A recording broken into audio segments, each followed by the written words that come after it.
First rates, we'll revisit those stocks when the rates actually start. 10 seconds to go in the first rates, any second now. It's going to be a flat start with a downward bias. Bias doesn't matter. 30 points here on the Nifty. Here or there really frankly does not matter. What do you want to look at? Tata Consumer, because of the denial, and it's like a clear denial, explicit. They've explicitly denied that, look, they're just not talking to Haldiram in terms of any kind of a deal arrangement or any kind of a stake buyout. First rates, Nifty, 16 points down. The breadth of the market, I won't say it's near perfect, but the breadth of the market is looking promising enough. Tata Motors, ITC, HDFC Life and Axis Bank, these are some of the stocks which in a sense are moving on very, very smartly. You want to look at some of the EMS companies, electronic manufacturing stocks, so that includes a name like Keynes, Amber, Sharma. This entire space has been on the cartwheels, so to speak. Tata Consumer denial comes in. Why the stock went up, I don't know. But now I guess it is coming back to where it was yesterday. Brokerage impact, Dixon, TCS and HDFC Bank, that's there in terms of the impact per se. All the railway stocks one by one. Let's look at all the railway stocks one by one. Sharma, Keynes is up 7%. Wow. Sharma is up 2%. Keynes was at 1,000 rupees at the beginning of the year, and not even a year has ended. It's become from 1,800 to about 2,000. That's the power of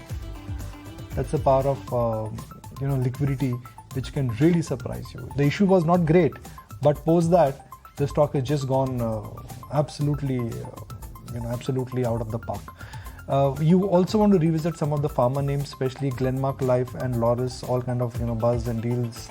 Rumor is there, and then Indiabulls Housing Finance along with BHEL, where the price action and solid volume action yesterday was. Aisha? Yeah. Let's also check in on what Tata Consumer is up to, because while it did gain 4% yesterday, right now it's down nearly 2% after that vehement denial coming in from the management that they're not looking at any stake buy with regards to Haldiram's. Tata Consumer now down 2.6%.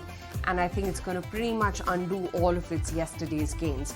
Infosys, Nomura has upgraded it to a neutral from the earlier reduced. They've hiked their target price also to 1,410. So look out for what this stock does. There's Axis Capital, which has downgraded Concord now to an add from the earlier buy. So look out for what this stock as well is doing in trade. And then TCS has also bagged orders worth about £800 million, remember, from JLR for 5 years. ONGC, crude continues to rise on hopes of a supply card. Brent is now at 91, ONGC marginally higher as we speak. Let's check in on some of the other names and let's see what Paytm is up to. They're looking to scrap the plans to enter the insurance business. That's what sources seem to be indicating to us. Paytm down by about almost 0.5% as we speak right now. There's Biocon, which has completed the integration of Vitris biosimilar business in North America. That stock holds up 0.5% or so. Shriram Finance, small cap world fund, had sold 47 lakh shares yesterday in a block worth about 880 crore rupees. Right now too, it's a little bit soft for Shriram Finance as we speak right now. But yep, that's pretty much it. Not a whole lot by way of newsmakers. I also want to check in on what Idea, Indus Towers are up to. Remember, these were big buzzers in trade yesterday. Idea shot up 7.5%. Right now also 0.5% higher as we speak. And Petronet LNG was the other one which held out very smartly yesterday. So let's see whether there's any follow through coming in there. It's softened down a little bit, Petronet LNG, 0.2% lower as we speak right now. Kunal, what are the first rates that you're punching in? So HDFC Bank is something which I would probably bet on, expecting that if the stock just carries forward yesterday's momentum about the 1600 mark on futures, we could be expecting another round of short covering. So that's a stock which I'd be look to buy at the opening. All right, Naresh, what's your take on the market open this morning? Holding on to the 19,570 mark in trade. It's yet again the broader markets looking like they're taking leadership. What's your first trade? So same again, we are still stuck in the band. The stock I would be looking out for is LIC of India at around 680, 675. Looks like a stock which could break out in the short term. All right, Rishabh Seth joins us from Karma Capital. Let's understand firstly what he makes of the market construct and where exactly is he shopping in this market. Rishabh, always great to have you back on ET now. Thank you for joining us. We are staring at a market like never before. There is madness in the SME space. There is excitement in the mid-cap space, and there's lethargy in the large-cap space. It should always be the other way around, right? Large cap moves up, then mid-cap moves up, then small cap they catch up. If the Ganga ulti beh rahi hai. we've seen this picture before, haven't we? So I think there are always cycles where you'll see this kind of a move, and I think it's basically, as you were mentioning before in your program, I think it's liquidity which is kind of chasing these names, smaller names, to a different level. Rishabh, since you are you don't hug the index in terms of the portfolio you manage. So at the current juncture, where are you picking your spots? Are you riding the momentum, or it is now time to exercise some caution, think a little bit contra and start raising cash? I think I would think that it's exactly the way you put it. I think you have to be the most cautious in the smallest names, because there I think for whatever it's worth, the execution challenges are still going to be pretty high, especially companies which are maybe doing less than 100, 200, 300 crores of profit. I think there, if the valuations are at a point where you don't, you are expecting flawless execution for many, many years. So I think basically I would be the most cautious in the smallest name, and then kind of less as you go higher up the curve. If I look at your current portfolio, whatever is there in the public domain, you're bullish on telecom. That includes Tata Communication. It's communication, so we're calling it telecom, but technically it's an IT company. You are bullish on media and you're bullish on pharma. But I don't see too many banks in your portfolio, at least the one which we have. Is there a conscious strategy that why you were shying away from banks? No, I think banks will do well. I mean, we have nothing against the banks. It's we always ask this question. I think it's more a question of there are opportunities elsewhere which are maybe more interesting. Structurally, banks struggle with getting past 17-18% ROEs even in the best of the times in terms of cycles. And I think from an investment cycle perspective, we are in a sweet spot in terms of the economy. So that we feel that there are other better opportunities. I'm sure banks will also do well. 22% of your total portfolio. Again, I'm going by what we have. You can correct it if it has changed. But what we have is 22% of your total portfolio is healthcare. Now that's a serious contra move because you're way above the benchmark. And this is one sector which has both good and bad. I mean, post-COVID it got re-rated, then it got derated, then it has an element of volatility, US FDA. So it's a complicated sector, isn't it? Yeah, it is a complicated sector in many ways, but it's also a very simple sector in many ways. I think pharma and healthcare, we are looking more from a domestic standpoint, not so much from an offshore standpoint. Offshore, of course, most larger companies do have exposure. But I think it's the domestic which kind of makes us most bullish. We think that overall the domestic healthcare will continue to grow. You will continue to see consolidation. The top players will continue to gain market share, at least the good quality ones. And I think it's a very long-term structural growth story. We are maybe at the beginning of it. I think the biggest change we've seen is in pharma is capital allocation. I think capital allocation for larger businesses have become much better over the years, especially over the last 3 to 4 years. And I think that's starting to show up in the health of their balance sheet. So as their balance sheets become more and more healthier, I think their ability to capture the domestic growth kind of continues to go up exponentially. And I think that to us is the most interesting part in the healthcare space. Sure. Rishabh, hi, morning. Good to have you on the show. You know, the last time we interacted with you, you were talking about as to how you've added weight within the auto components segment. A, does that investment still hold? And B, have you diversified into the main play autos as well? So we've always held a large auto company, even for the last 4 years now. On the auto component side, we've continued to add weight. We've kind of stopped maybe in the previous quarter as the prices kind of went up. But yeah, no, those companies that we bought into, we still continue to hold. Rishabh, intrigued to see media as one of the preferred sectors as well. Tell me, what's the rationale behind it at a time when ad rates are shrinking across segments? No, I think you've seen a significant consolidation in media business, and typically this is, all global players are getting aligned in the domestic space. Top 3 players now with the consolidation that we have seen will control significant viewership shares. And I think this is, to me, a beginning of the point where you will not see very cheap ad rates. What would be, Shah, be the outlook when it comes to the entire, industrial sector, given the kind of boost that we're seeing from the government, and overall pickup, corporates sounding very confident? What's the sense that you're getting? Is this going to be a long-term play? It is going to be a long-term play, according to us. But you just need to kind of think about the valuations and where they are. So, one thing is structurally being right on the cycle, but the other thing is, what price are you willing to pay for these companies? Is where we kind of are getting a little stuck now.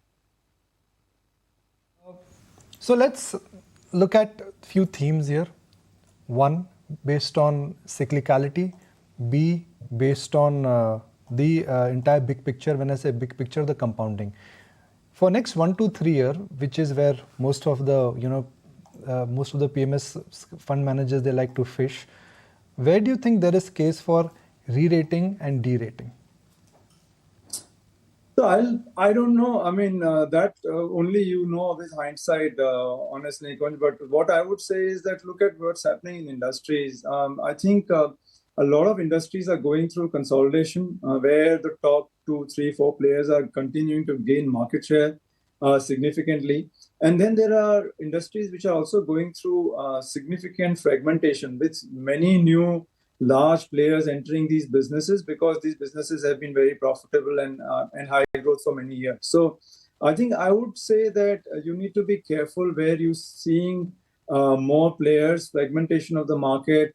In many ways, some people call some of it disruption, whatever word you want to use. And where you are seeing consolidation, where you see structural consolidation, is where I think we will see over time a higher rating.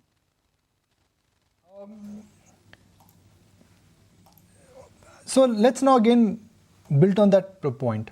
I'll divide the entire scenario into pockets, 1 to 3 and 5 plus. Within 1 to 3 years, if you're looking for theme, ideas, both in terms of market share gain, mean reversion, or perhaps sunrise sectors, what would you identify in the 1 to 3 year basket, and what would you identify in the 5 plus basket, 5-year plus basket? Honestly, Nikunj, our ability to take more than 5-year call is very limited. I would say that 1 to 3, maybe slightly longer, is what we can see right now, because there are so many things which change globally that it's very difficult to kind of take a call beyond 3 years. At least that's what we humbly feel. So from our perspective, we think that, and that's what our portfolios reflect. So if you look at, say, a pharma or a telecom, or for that matter, media, and then, of course, bottom-up ideas across the auto components, even infrastructure companies like airports, sports. We see that at least next 1 to 3 years, we see a good opportunity. And we think that these companies are very well poised, and they are also available at a reasonable price. So for us, that's very important. You can have a very good play structurally, but if you pay a wrong price for it, then on the longer term, it becomes more challenging to justify. Rishabh, do you think there is merit in turning contra now in IT? Because there are a couple of sizable large deals which some of these IT majors have bagged. And, while margin improvement could be slow, but revenue visibility definitely could see an uptick soon. I think it's difficult to take a call for us right now. I think we're still seeing a little bit of a struggle in terms of revenue growth for at least the larger players. We don't know if it will change in 1 quarter or 2 quarters. But you're right. In terms of valuations, a lot of these companies don't look very expensive. So we kind of have to wait and see where and how big a turn that we see in the revenue growth rate, because that to me is the key if you want to kind of increase exposure there. What is the right way of looking at, let's say, a theme like defense and railways? And I know you don't own them, but I just want to understand your thoughts here, because these are like the go-to stocks right now for HNI investors and even for the audience who's watching the show. How would you value, let's say, a business which is dependent on government capex and has a big runway ahead for next couple of years? Yeah, because it's always going to be very tricky on these businesses, because these are quite binary businesses in many ways. You get 2 large orders and kind of changes your order book significantly. And there is only 1 large customer. So basically, this customer can decide to order significantly at any point of time. So from our perspective, it becomes very difficult to judge these businesses on a more longer term basis. On a near term basis, I think the valuations have now reached a point where I think it will have to be more profitability and revenue growth, which will have to drive these businesses. The underlying value correction, where a lot of these companies were significantly cheap about, say, 2 years back, is, I think, almost done. I think it is going to be more revenue and profitability growth that you'll have to see. And for that, these companies are highly dependent on a single customer. And that's very difficult for us to decipher how the customer will behave. So you are absolutely right. The looks are like a reasonably large opportunity. But also keep in mind that we are running into an election year soon, and that's going to have some bit of an impact in terms of ordering. Of course, it's going to have also an impact pre-ordering. Sure. Rishabh, the other sector which is, really caught the fancy of everyone is definitely power, right? And I mean, the demand numbers are not something that you can negate completely. But again, within demand, within the power sector, while demand is on the surge, I think the bigger question is, what do you buy? Do you buy the distribution and the discoms? Do you buy the generators? Or do you buy ancillaries like, the solar rooftop theme, etc.? I think power is much more structural theme because, you will not have country growth without significant growth in power output over the next 5 years. So my sense is it's a very longer term structural theme. Only thing we have to balance is how this power growth will play out in terms of renewables and existing thermal assets, as well as how the distribution behaves in terms of being able to collect money from consumers to be able to pay for this power. Because clearly in the past, we've seen that that's where we've struggled, is that we are not bad at generating power, but we were poor at collecting power from the consumers and making them pay for it. And therefore, a very small set of consumers pay a significantly large amount of, or bear a significantly large amount of burden for it. So I think the real key in power reforms, according to me, is to ensure that we end up making consumers who need to pay for it, because that is the only thing which will kind of drive the viability of the sector longer term. I'm just going to mark markets right now. What do we have? We have a nice little steady consolidation. I would use the word steady consolidation. The breadth is looking solid. The market in terms of the tone and the tonality, it seems to be perfect now. Where would you put in macro risk right now? The whole call that inflation will peak out somewhere in the year is getting changed. The whole idea that interest rates will peak out and they will go down, that is getting challenged now. What role do you think macro will play in the near term when it comes to flows and when it comes to market valuations? Honestly, again, Nikunj, it's a question beyond our pay grade. Our ability to predict macro is pretty much close to zero. From our perspective, there are macro risks in the environment, which we can't deny, especially higher commodity prices. As you mentioned before in your program, you're starting to see oil kind of go past the $90 mark after a long time. Similarly, other commodities starting to go up, and India is a large net importer of commodities. You have elections coming in about 9 months now. And you are absolutely right. I mean, no longer can we say for sure that interest rates will go down, at least in the near term. So I think there are these macro challenges in the environment, and even the economy is still not revving up. So it's we are still languishing. The growth is still languishing. That's what we get feedback from the ground. We are not seeing very strong volume growth. You've seen significant margin improvement this quarter. That was first quarter primarily coming from savings in raw material costs, because last year, same quarter, you had very high raw material costs. So I think the volume growth still kind of be elusive, and we're still struggling with the monsoon. So there are a lot of issues on the macro environment that we need to kind of worry about. Okay. Rishabh, if a client says, look, I liked your interview on ET Now. I'm impressed with the way you're managing money.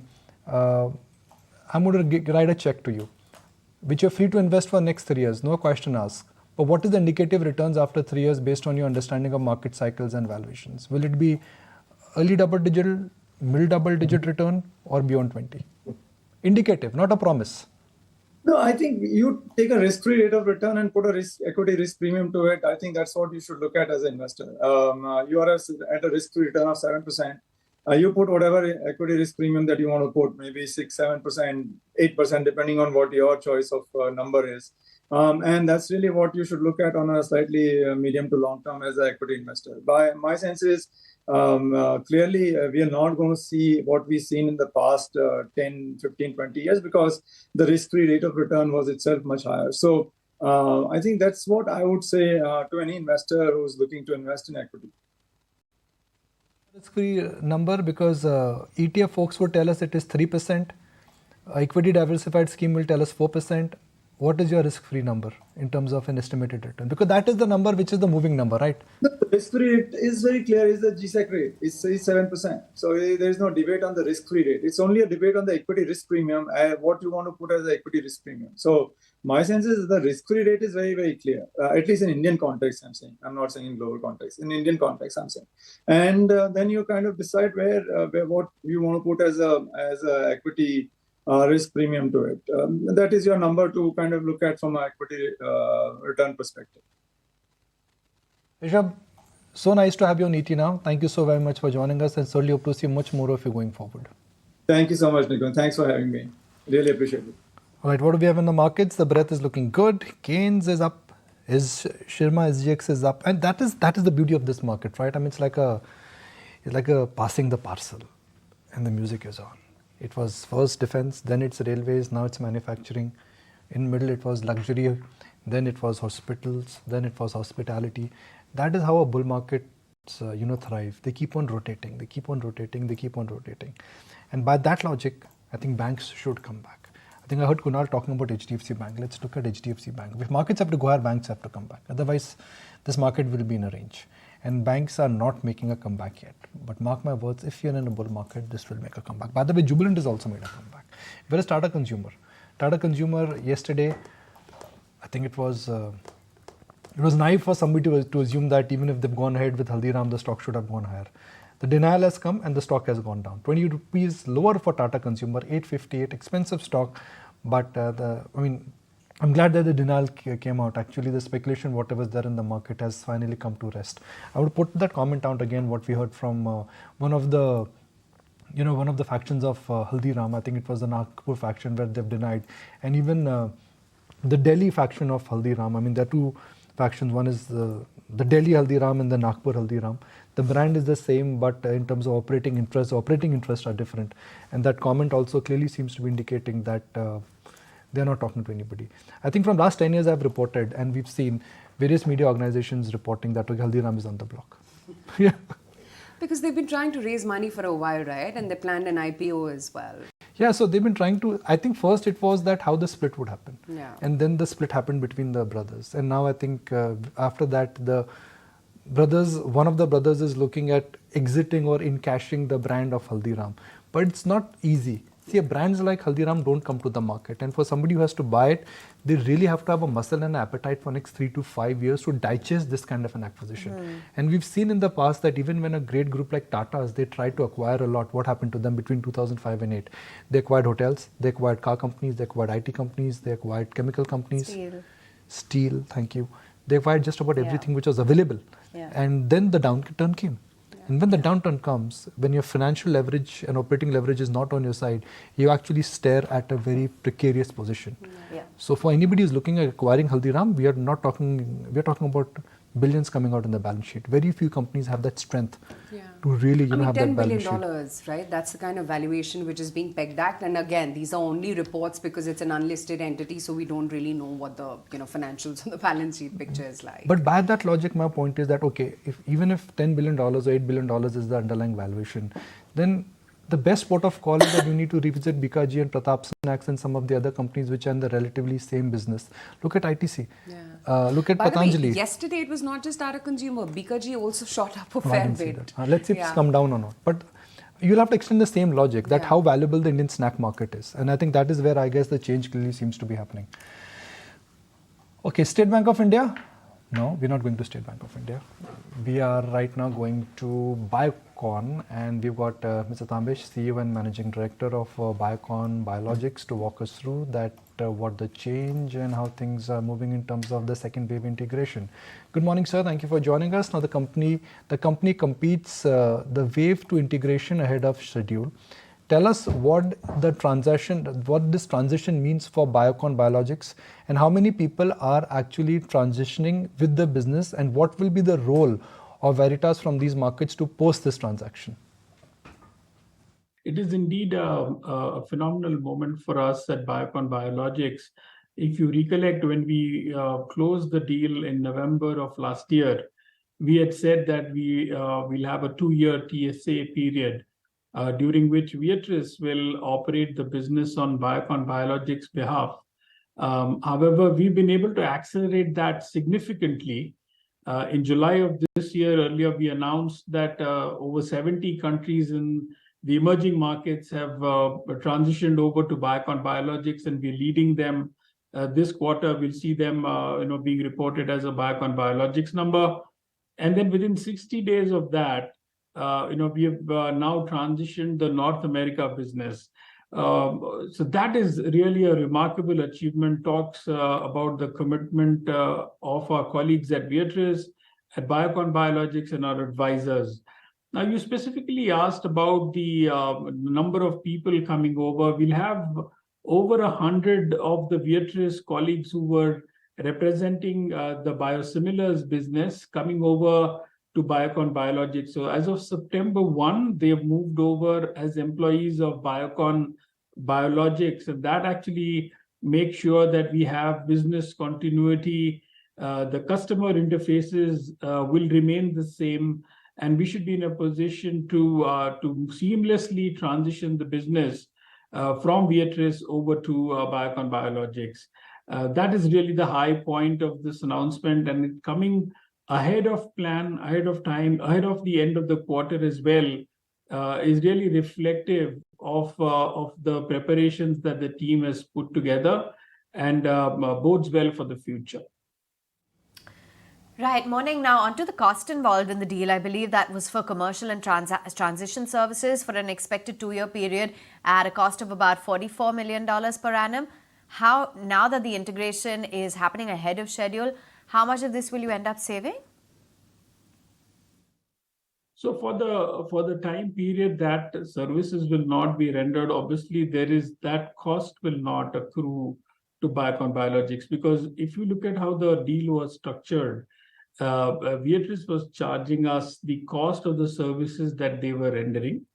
Now, those will not be paid out to Viatris. However, they will essentially be employees who will move on and get into Biocon Biologics role. So they will move as payment to a third party into transition that into a row item, which will now reflect as staff costs, because they will now be Biocon Biologics employees. The costs that were incurred on SG&A, which we would have typically paid Viatris at actuals, will now move to Biocon Biologics as our SG&A costs. So from that point of view, in the sense of cost, we expect it to be neutral or maybe slightly better, but more or less neutral. On the markup, obviously, those are the things where services will not get rendered. So clearly, areas where we are transitioning early, then those elements will change. Right.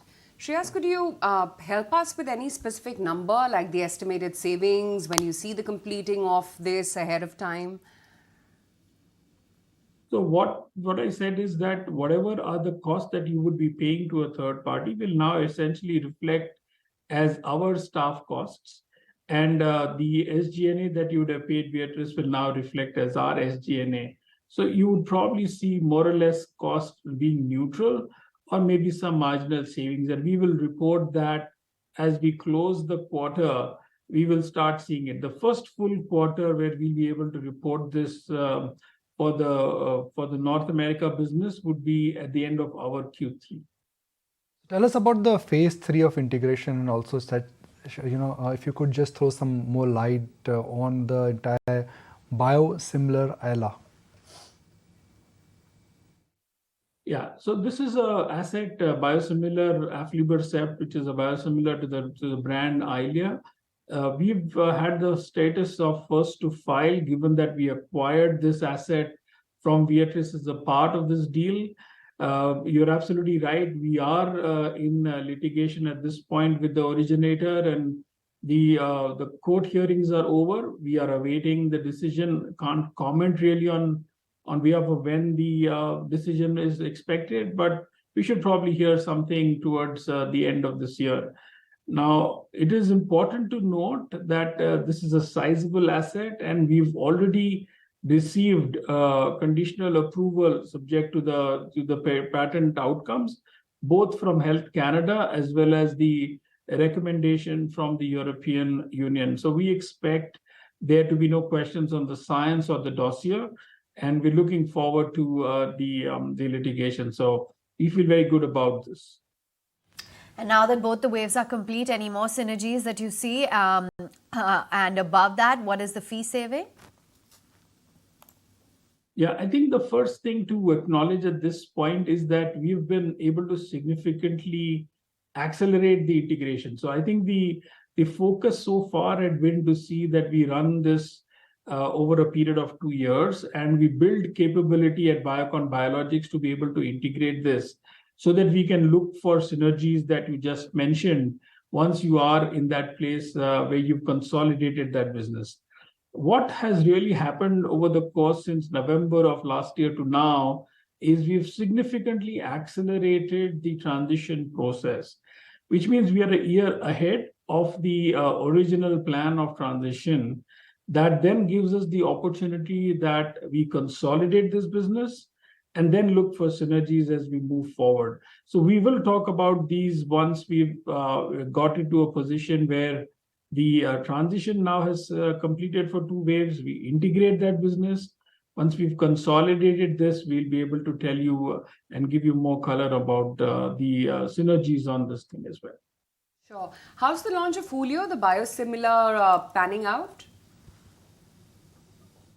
Yeah, so biosimilar adalimumab, we've launched the product in early July, and as we've said even on our earnings call, this has seen a slightly gradual, take up from the payers, PBMs than we had expected. But that's the same story with all the other companies as well.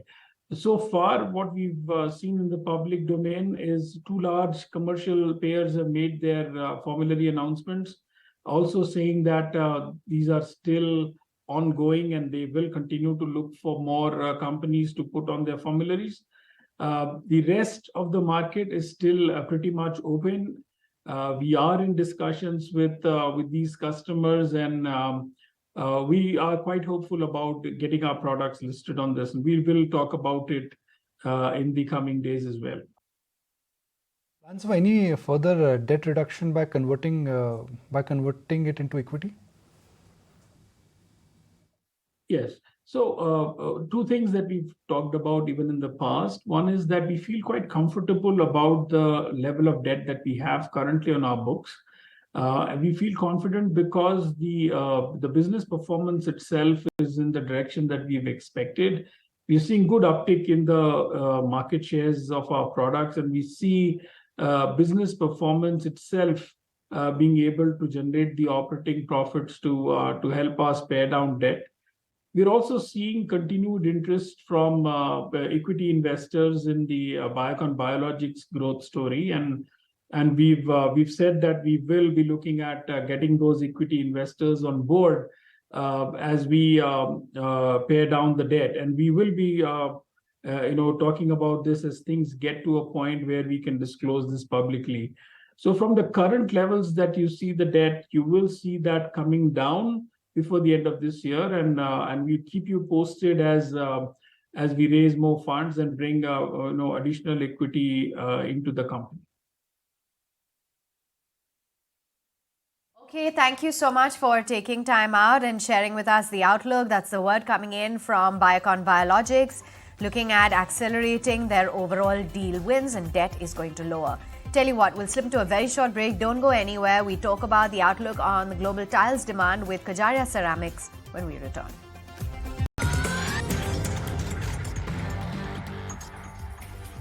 All right, as promised, we've got Ashok Kajaria. He's the CMD, Kajaria Ceramics, right here with us. Good to have you on board. Thank you so much for joining in.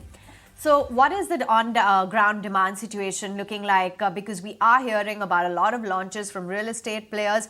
So I'd assume that is extrapolating into pretty strong demand. Break it down for us. See, real estate has improved for the last 1 year, as we all know. But tile demand comes at a later stage. So I think our demand thing from the real estate should start coming in the next 2 months onwards. Ashokji, good morning. Nikunj also joining in. My limited point is that the real estate demand has been in uptrend from last 2.5 years. So the demand or the units which were sold 2 years ago, which are getting delivered now, how come that demand so far has not kicked in?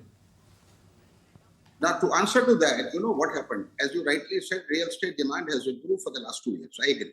But what happened? First of all, they sold what they had in inventory, and they started making new construction, which started a year back. Our demand will start coming in any time now in the next 2 months onwards, because once the project is completed, then the tile and sanitary ware demand comes in. So I think you will see every month we are seeing a better volume guidance. Now, starting from September onwards, I think things will be much better as far as the industry is concerned. Your return ratios, I had the pleasure of tracking Kajaria for years now. They were always north of 30. Then it came a time that it slipped below 30. Could it come back to your original levels of 30 plus in terms of what the ROS could be? See, that's difficult for me to answer, but I can tell you that we have been in the journey for 35 years. Things are better, things are improved. The biggest advantage we have now compared to our competitors is we have started using biofuel from December 2022. And so the cost of fuel, which was a very tough factor for 22-23, has improved drastically, and cost having come down, we are very, very competitive. Secondly, we are spending a lot more money on advertisement and promotion. And this year we'll be spending close to about 135 to 140 crores, which is about 25 to 30% more than what we spent last year. The only thing is, if you recall, at the beginning we gave a volume guidance of 13 to 15%. We are slightly taking it back, and I can assure you only on one front that every quarter one say quarter two will be better, quarter two say quarter three will be better, and quarter three say quarter four will be better. On this revenue guidance, we are not touching it right now. And EBITDA margin, we said 14 to 16%. And I can only tell you that we'll be at the higher end of that bracket. Why do you think you will be able to achieve the higher end of the margin at a time when you are rolling back some of your guidance numbers? You're talking about margins going higher, which means operating leverage is kicking in? The cost of fuel has come down drastically this year compared to 22-23. Okay. Could you walk us through that, what the current penetration levels are when it comes to the tile industry? I mean, I always describe the tile industry that the mosaic floor is now getting converted into the tiling. That's the uptrading. And the granite and the marble floors is going to tiling. That is the downtrading. So the tiling industry or the floor tiling industry is in a sweet spot. First of all, I must give you the data of the entire industry. Last year, ending March, the total industry size is 60,000 crores. 42,400 crores was domestic and 17,500 crores was exports. So the total size of the industry is 60,000 crores. As you rightly said, because of innovation in products, a lot of mosaic flooring is being replaced by ceramic tiles. A lot of granite flooring is also being replaced by ceramic tiles, or marble also, because we are giving the same product in ceramics at this industry at a much cheaper cost than what it is costing you in marble and granite. All right. What is the outlook then when it comes to your export opportunity? Because that seems to be what the industry is very excited about. Are you looking to tap into this opportunity, and how big could it be? Kajaria is a small player in exports. We are more focused on domestic. Our margins are more, as you are aware, than the nearest competitor. We are 5 to 7% more than the nearest competitor. In exports, you are just one of the brands and you are competing with all international players. So Kajaria's focus will be on domestic market. Exports we are doing, but much lesser volume. It's hardly about 1.5%, 2% of our total turnover. A lot of peers are getting a huge advantage from Middle East, and that's where the real boom is. That's where the real estate prices have gone higher. That's where I guess the real export boom is. Why have you consciously stayed away from not exporting a lot to Middle East? No, just to correct you, the information, for your information, the biggest market for tiles from India today is USA. And number 2 market is Russia. Number 3 is UK. The Middle East, which was a much bigger market, has come down drastically this year because these markets have taken over. And Middle East, as you are aware, there is an anti-dumping duty also. And local production has increased in Middle East, but currently they are down to 5th, 6th, 7th level. And you see the US market, can Indians really capture the US market given that there is a China plus one policy and the fact that US infrastructure spends are strong? If India emerges as the preferred destination for US tile buyers, how large could this be and how big this could be for Kajaria? See, last year India exported about 2,000 crores plus of exports to America out of 17,500. This year, the current scenario, we are looking at an exports where the country will do about 21,000 crores. And the US market should be close to about 3,000 crores. As Kajaria is concerned, as I already said, we are very much less in exports. Our focus would be on domestic and we are more focusing on domestic. Okay. What about this entire premiumization trend that we're seeing picking up? People seem to be spending a lot more on uptrading. Is that something that you're as well noticing in terms of your overall product category? What has been the exact shift? Pardon me, I didn't get your question. Can you repeat it, please? About the premiumization trend, the fact that people are spending a lot more, they're uptrading. Is that a trend you're noticing too? We are almost there. We are close to, if you see the entire range of ceramics, polished vitrified and glazed vitrified, we at Kajaria are almost 52% to 55% in value addition sector. The rest will be commodity, but almost 52 to 55% will be on the value added sector. It's also expanding away from ceramics. That's unique diversification. You're trying to gain more in terms of what the basket is. What kind of diversification we should expect from Kajaria from the non-ceramic space? See, we are doing 2 things. One is bathware, sanitary ware and bathware, where last year we did about 310 crores. And this year we are targeting at 425 crores, which is a growth of almost 35% plus. And from here on, every year we are looking at 30% growth. We are well established there. The product range is good. And we have created our good dealer and distributor base. In tiles, we have only dealers, but in bathware, we have distributors and dealers both. As far as the other vertical is concerned, which is the ply and laminates, we are just doing trading right now. And last year we did about 77 crores. This year we are looking about 90 crores. That market is still, we have a lot to penetrate. But why are you diversifying? You're not the biggest player both in the bathroom fitting and also in the laminate market. Your core business is growing at 15-18%. US has just opened for you. Why would you look at diversifying? See, bathware, sanitary ware, it's the same customer. Almost 50% of the dealers which we are dealing today are Kajaria dealers, and rest are 50% who are in that line. So it took 5-6 years to do that, to come to this level now. And for your information, bathware is making good money and will continue to make good money. First quarter EBITDA was close to about 12%. So it is supplementing to what the tile business. As far as ply and laminates are concerned, you are absolutely correct, because this industry was very disorganized. And because of GST, we got into it because there are 2 major players, Green Ply, the Green family you can say, and Century. And we hope that we'll get some market share out of that. It's only trading right now.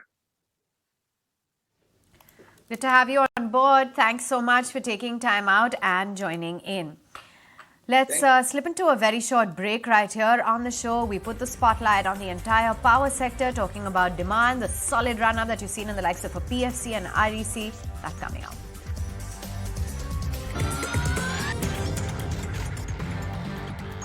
Well, let's move on and let's talk about what's happening within the power sector. And sources are telling your channel that the Power Ministry has asked states and discoms to take immediate steps to meet unprecedented power demand. Let me take it across to my colleague Prakash Priyadarshi and find out more about what's going on within the power space.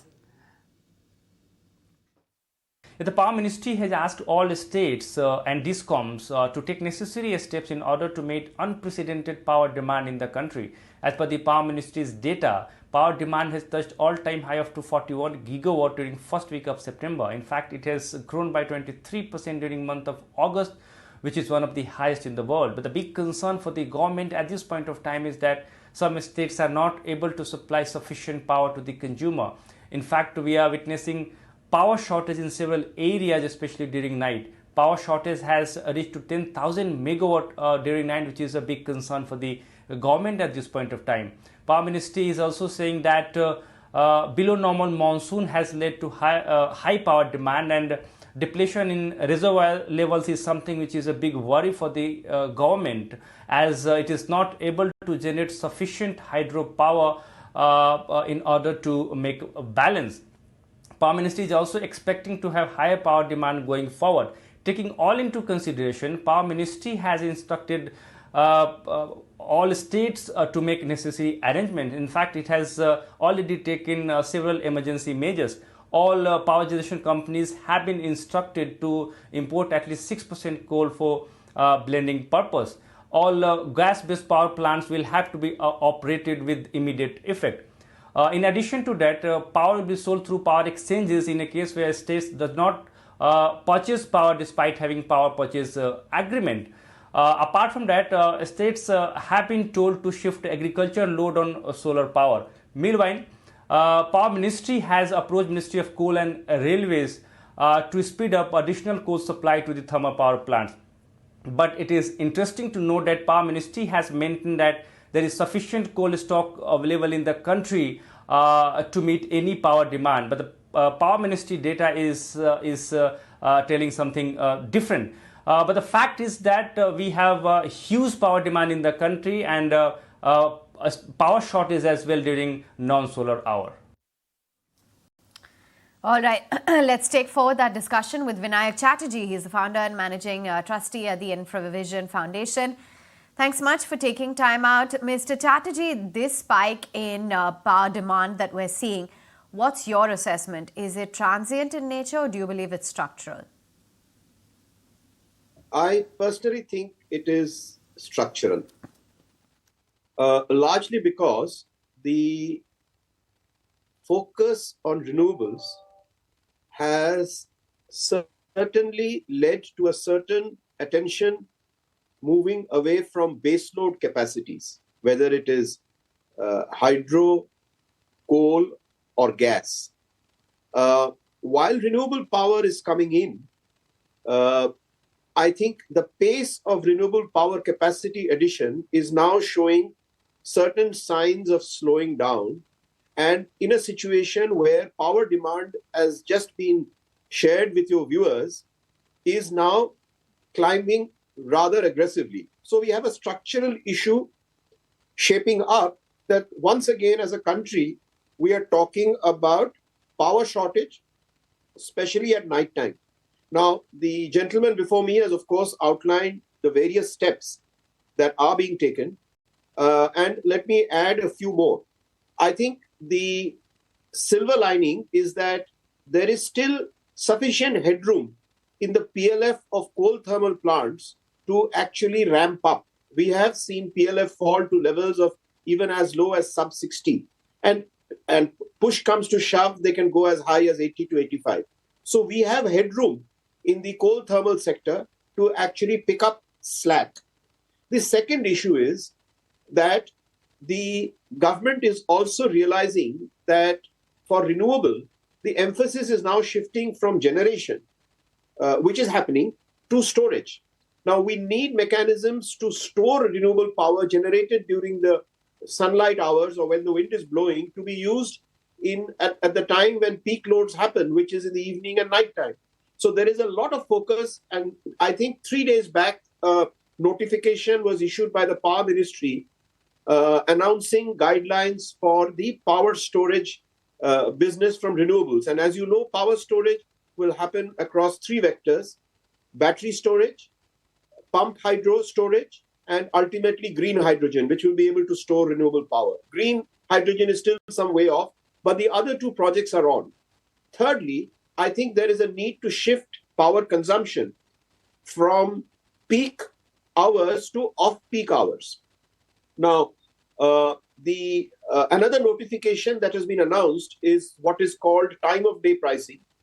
From 1st April 2024, all large industrial, institutional, commercial customers are required to be 100% to have smart meters and are encouraged to buy cheaper power during the daytime and more expensive power in the evenings. And from 1st April 2025, the entire domestic load of the country is expected to move to time of day pricing, where a customer or a householder will get cheaper power in the afternoon and will get more expensive power in the evening and night.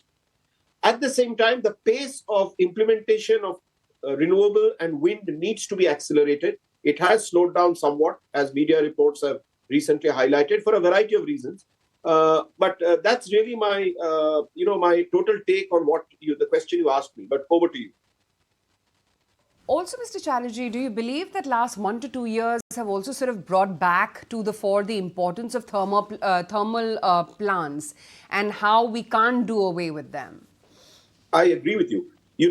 While it is natural and appropriate in today's climate change context to get excited about green power, one can't forget that as a country, two things are important for us. One is that we have huge coal reserves, and it is a natural resource available to the country for use. And at the same time, we have a long way to go before we can wish away the base load from fossil fuels. And therefore, attention needs to come back.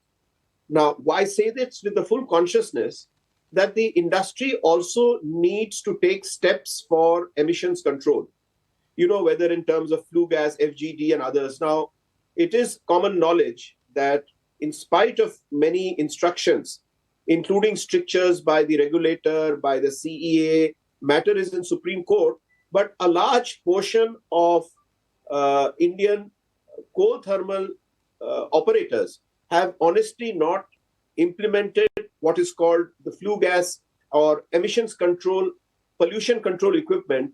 So we need this to go hand in hand, a renewed focus on base load through coal and gas, and a renewed focus on installing state-of-the-art pollution and emission control equipment, which should be, the cost of which should, without question, be allowed to be passed through by the regulator in terms of tariff.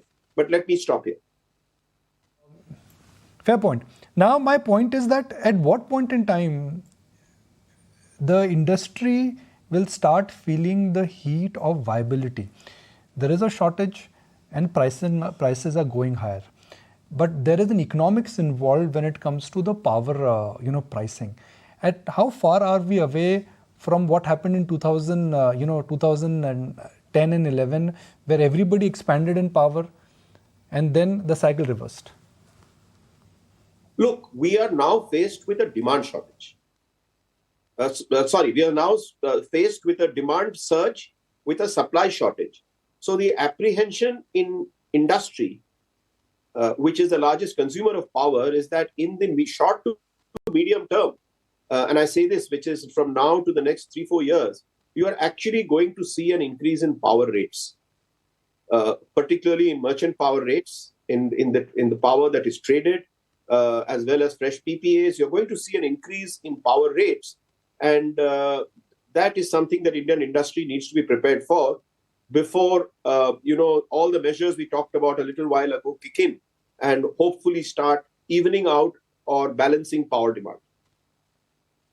My next point is that while a lot has done in terms of transmission losses, smart metering, a lot has been done in terms of adding solar capacity, next 2 to 3 years, if there is a demand-supply mismatch, it may just have an impact in terms of the capex cycle which we are talking about, because next 2 or 3 years is where the acceleration, I guess, would be highest.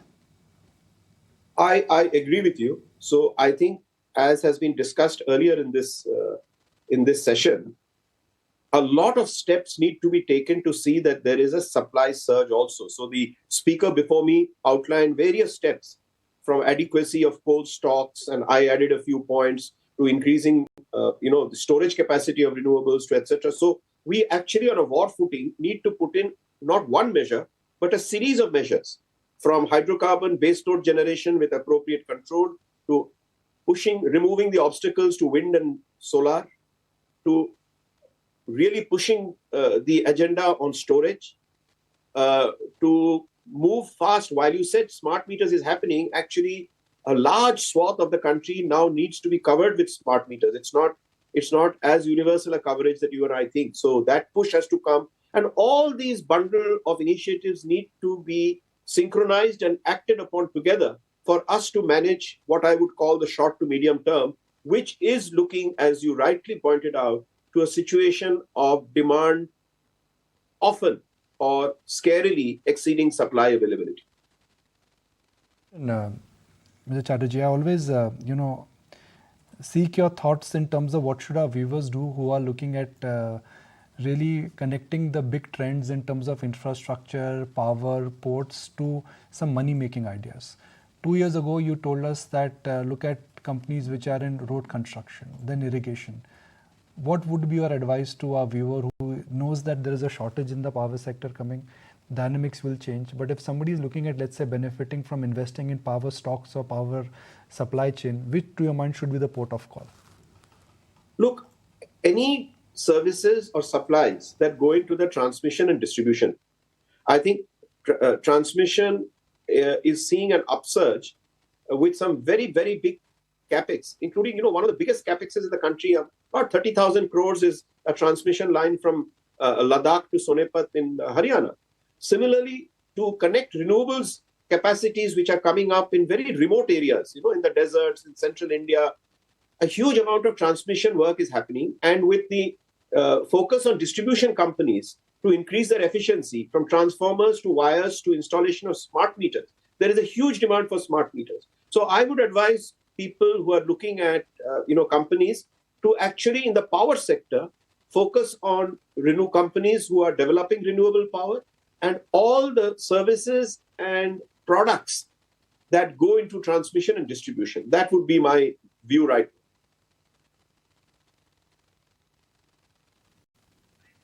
Well, always such a pleasure to have you on ET Now, and certainly look forward to have you in a Mumbai studio. It's been a while actually. We haven't had a coffee together.